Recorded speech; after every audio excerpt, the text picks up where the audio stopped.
따라서 부한 자에게 주시는 말씀, 부자들에게 명령할 내용들에 관해서 바울이 디모데에게 가르쳐 주신 말씀인데, 부자들에게, 성경에 부자들이 많이 나옵니다.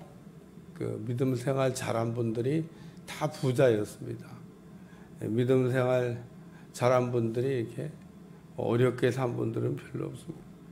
근데 아브라함도 부자고, 뭐 이삭도 부자고, 야곱도 부자고, 요셉도 부자고, 뭐 다윗 뭐 부자고, 솔로몬 부자고, 믿음 잘한 분들 뭐 다니엘이 뭐 가난했겠어요. 뭐 쭉 대충 이렇게 봐도 믿음 생활 잘한 분들이요, 가난하지 않았습니다.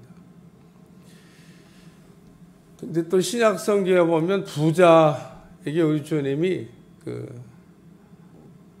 오늘 밤에 내용원을 찾아가면 내용원이 어떻게 되겠냐. 그리고 부자에게 경고하신 말씀도 있고, 부자가 소출이 많아졌는데 소출이 많아졌을 때 창고를 더 지어가지고 거기다가 쌓아놓고 내가 이제 여러 해 동안 먹고 마시고 즐기자.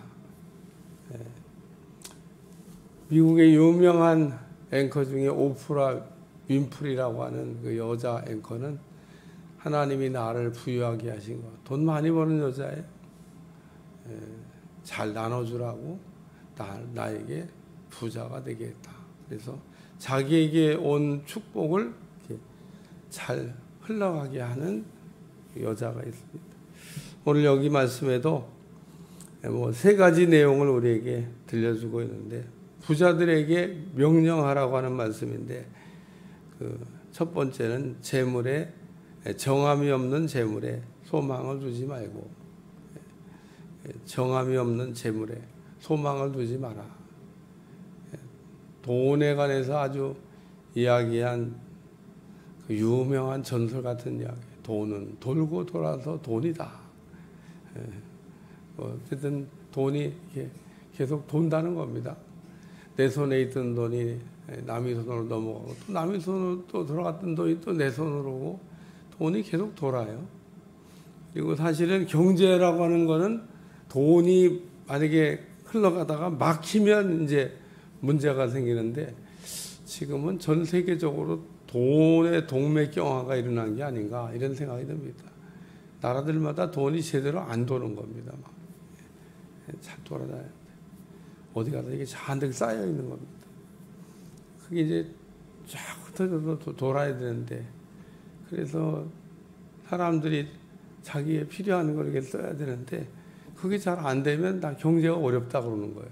돈이 없어서 어려운 게 아니라 돈이 돌지가 않아서 어려운 거다. 여기 부한 자들에게 정함이 없는 재물에 소망을 두지 말고, 그래서 재물은 내 손에 있는 것 같아도 내 거 아니고, 남의 손에 있는 것 같아도 남의 거 아니고, 하나님이 나한테 이렇게 내 손에 들려줬을 때 그게 기회라고 저는 생각을 합니다. 하나님이 맡겨주셨는데 어떻게 할 건가. 내 손에 있을 때 잘 이렇게 쓰면은 하나님이 기뻐하시는 거죠. 여기 말씀에 보면 두 번째, 후히 주사 누리게 하시는 하나님께 두며, 모든 것을 후히 주사 누리게 하시는 하나님께 두며. 하나님은 후히 주시는 분입니다. 우리한테 주실 때 인색하게 이렇게 주시지 않습니다. 근데 후하게 주시는 이유가 뭐냐면 누리라고. 어떤 분들 보면 누리지를 못하고 부자인데 인생을 마감하는 분이 있습니다.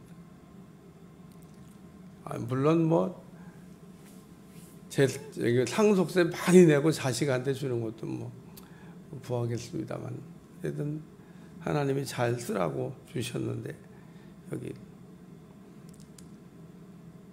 모든 것을 후히 주사 누리게 하시는 하나님께,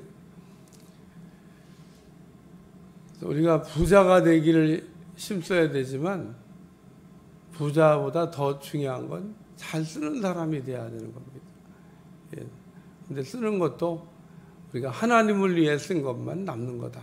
뭐 그런 말이 있는데 진리 같은 말씀입니다. 하나님을 위해서 잘 쓰는 여러분들이 되시기를 주여 축원합니다. 하나님 앞에 쓰는 거를 막 덜덜덜 떠란 분이 있어요. 하나님 앞에 11조를 내는 거, 감사하는 거, 또 뭐 헌신하는 거, 선교하는 거. 예, 참 우리 교인들은 저하고 같이 오면서 선교에 대한 얘기를 많이 듣는데 1년에 한 번씩 자기 뭐 믿음의 분량만큼 선교 헌금을 작정하라는데 올해도 보면 해야 될 사람들이 안 한 사람들이 있더라고. 내가 한 번 더 할까 간거 그러다가 그냥 넘어가기로 했습니다. 뭐 안 하고 싶다는데 뭐 제가 막 강제로. 근데 강제로 시키는 분도 있더라고요. 한경진 목사님 막 끌어다가 앉혀갖고 왜 안 왔어? 왜 안 했어? 그러고 시켰다 그러는데. 어쨌든 하나님이 내게 주신 어떤 그 연말에 봉사청원도 쓰는 것도 기회인데 뭐 쓰는 게 어려워요. 쓰고 기도하면서 해나가면 되는 일인데 여기 세 번째 말씀은 선을 행하고 선한 사업을 많이 하고 나눠주기를 좋아하며 너그러운 자가 되게 하라. 그래서 착한 일을 많이 하게 하라. 그런 얘기인 겁니다. 뭐 여러 가지 얘기지만 한마디로 주면 착한 일을.